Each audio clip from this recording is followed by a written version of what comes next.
Any other cool updates you see in the world that our folks want to hear about? Well, people like to hear good news. People don't like to hear bad news. And I think what we can say is that there is going to be an economic situation happening very quickly. You know, United States Incorporated is in default. And it's a bit confusing because American people are used to the Congress holding the president to blackmail. In other words, if you don't do this, we're going to cut off the funds and you basically can't pay federal government. And that's normal. That's politics in America.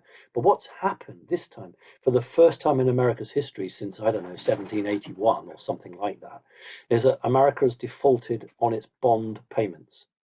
So for the first time in history, they have not been able to make their bond payments. Now that means that they are technically, and that's what matters in law, technically in default. And it means now that although the bad guys have not had easy access, they've had access, but not easy access to the Federal Reserve or the IRS, they're now locked out of it. And what I want to just finish off and tell you is that although there was an arrangement, an agreement between the white hats and the black hats, and you won't find this anywhere else on the internet, so this is brand new for you. There was an agreement between white hats and black hats that at Deutsche Bank and at the Federal Reserve, the black hats would not print any more money. But they've gone against that and they've been printing it. Because what the deal was that as we move to the QFS will fund central banks. And, you know, that's how it's going to be. But the bad guys have been working the printing presses. They are desperately short of money. And the fact of the matter is, if you don't have the money, you can't start wars. You can't bring governments down. And they're really, really, really pissed, to use your American expression. Yeah, a little different for you, pissed. But... Very different. I mean, it means for American audience, it means to be drunk in this country. Yes. But in your country, it means to be angry. I know that because my grandfather spent so much time with the CIA that he just spoke American language. So the point I'm making here is that although people demanding, I want to see action in my face, it's happening. And, you know, those people who are saying that, what they want is an EBS. They want mainstream media to come down. But before that can happen, Steve, the white hats have got to take control of certain other things. And that's why this is covert, because you can't just stick an EBS out.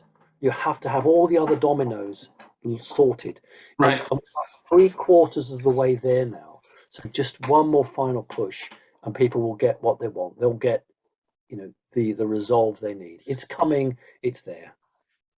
Well, you know, people, when they talk about giving financial advice and they're not financial advisors, it's fraught with difficulty. And lots of people say, I'm not a financial advisor, I'm just, you know, just telling you what I would do. But what I can say is that I know for a fact that central banks are buying up gold now as fast as they can. And so the price of gold is being held at a set price so that it is viable for banks to buy. Right, they get it at a discount, right? Exactly right. Now, Right. that's going to change, I can assure people. Yes. Very, very soon, very soon. But I wanted to quickly talk about the supply and demand, and we've just talked about the container ships.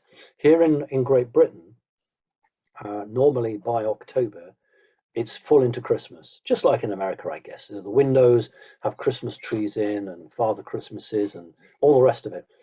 Zero, nothing. So I talked to a shop owner a couple of days ago, and I said, what's going on here? I said, I can remember 30 years ago, it would be like Christmas every year the same. And they said that they'd had an email round from whichever is the agency organization that works with them, telling them that there just wasn't Christmas stock anywhere, and that if they started Christmas now, come December, there'd be nothing left. So all the shops in Britain were told Are trying to delay everything. Exactly, because there was only a small amount, and they're saying if you're into Christmas turkey, I know you guys have Thanksgiving, but we in this country, those who eat meat, have turkey at Christmas. They basically say there won't be any. There won't be the traditional things. So in Britain, people have been told buy it now because in 4 weeks' time, there won't be anything. So what you've got is a cabal who are saying, let's squeeze the population, let's bring a collapse around so that it's easier for us to take control. So you've got the white hats on one hand trying to free children out of prisons, and on the other hand, you've got the cabal trying to limit the amount of food or gas or whatever that is available. So it's a war. It's an unconventional war that's being fought. And I will say to people, please don't think this is like a game of checkers. I'll move one space, you move one space. This is being fought completely differently. It's not bombs falling on your head. This is a mixture of economics and politics. And so it's very hard to understand what's happening. What I can say about the White Hats is that they wish a return to 1955. They wish a return to 1955. In other words, inflation at 1955 rates. 1955 has been chosen by the White Hats as the year to aim for because it was when America was great, before the satanic evil cabal had taken control. They were there, but before they took control, and it was the time of the American dream. Now we may think that's a bit old hat, as we say in Britain, but the reality is they're aiming on that because it's something that gives them economically. So prices, 1955 prices and 1955 inflation, if you can get back to that, then people's salary actually means that you can afford your own home. It means that you can have a decent car. You're not continually having to borrow on a credit card. And so they've got it planned out. These guys have been at this for 30 years to plan this out. So don't expect, I'm saying to people now, don't expect an answer like that. It's going to take a few weeks, but they're working on it. And we're going to look back, you know, Steve, you and I and others, and think, wow, that was a hell of a journey. That was 10 years after the war with Germany. I know that the war with Japan went on longer, but that's exactly 10 years after the European war, let me call it like that. And I think it was a time in America where anything was possible. The dream was there. They've been through this horrible war, and now was the time to look to the future. And I think there was a spark. The only time we've had it in this country, actually, was 1899 to 1900. We went through that millennium, and there was the most amazing spark in this country of art, whether it be architecture, paintings, poetry. There was no films as such, but you know, plays, and there was a real enthusiasm. And then, of course, like anything, it died down. And I think what they've said is 1955, as you've just said quite rightly, Steve, was a great distance between what you paid in taxes, what you paid in fuel, and suddenly what you earn. In other words, I don't know about America. I don't, because I'm not an American and I don't live there. But I know in Britain that one person living on his or her own struggles to earn enough.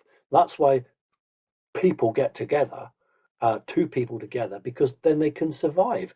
But back in 1955, I know it's very stereotypical, but a woman stayed at home generally, the man went and worked.